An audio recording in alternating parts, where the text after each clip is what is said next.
Hey people, how are you? I hope you all are okay. So, I'm back with another poem. This one was written nearly a decade ago. Not a decade, like more than 12 to 13 years ago.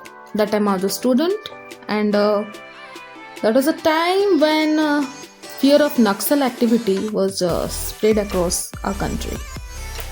But as we all know that now our government aims to eliminate the red terror or Naxalism, whatever we can say. But here I want to make clear one thing that through this poem I don't want to provoke or support Naxalism, or I don't have any intention related to this kind of activity. This poem speaks about a few women who once upon a time overlooked and forgotten by the society, and somehow they were also harassed by the greed of a few. So the name of the poem is Mu Lal Matira Jhiyoti. ମତୁଆଲା ପବନରେ ଉଡ଼ିଯାଏ ମୋର କାନି, ମୁଁ ଆଉ ମୋ ସରଳ ଜୀବନର ଦୁଇ ଧାଡ଼ି କାହାଣୀ। ବୁଝିଯାଉ ଥରେ ମୁଁ ଜନ୍ମରୁ ଏଠୁ ହିନିମାନି, ଚାହେଁ ସୁବିଧା ଚାହେଁ ସୁଯୋଗ, କିନ୍ତୁ କିଛି ବି ମୋତେ ମିଳେନି। ଜନ୍ମ ହୁଏ ମୁଁ ଛଣ କୁଡ଼ିଆରେ, ବଡ଼ ହୁଏ ମୁଁ ବଣ ଜଙ୍ଗଲରେ, ପ୍ରେମ କରେ ମୁଁ ଅଭୟ ଅରଣ୍ୟକୁ, ସାଥୀ କରେ ଅଭାବ ଅସୁବିଧାକୁ। ଆଉ ଜାଣିଛନ୍ତି, ଶିକ୍ଷିତ ହୁଏ ବେଳେବେଳେ ଅନ୍ଧବିଶ୍ୱାସର ଚାଟଶାଳୀରେ।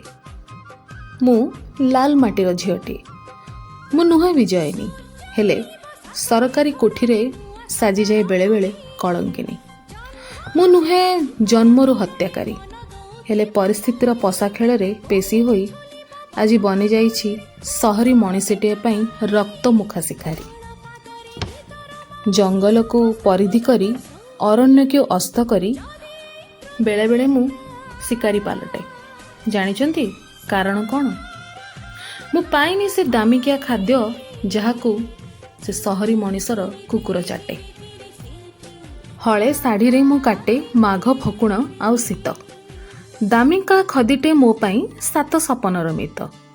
ମହୁଲି ଫୁଲ ମୋ ମହୁଲ ବନର ମୋ ପାଇଁ ସରଗ ସୁଖ, ମୋ ସାନ୍ତାଳୀ ଭାଷା ମୋ ପାଇଁ ମନମତାଣିଆ ରଖେ ମୋ ଓଡ଼ିଆ ମାଟିର ଟେକ।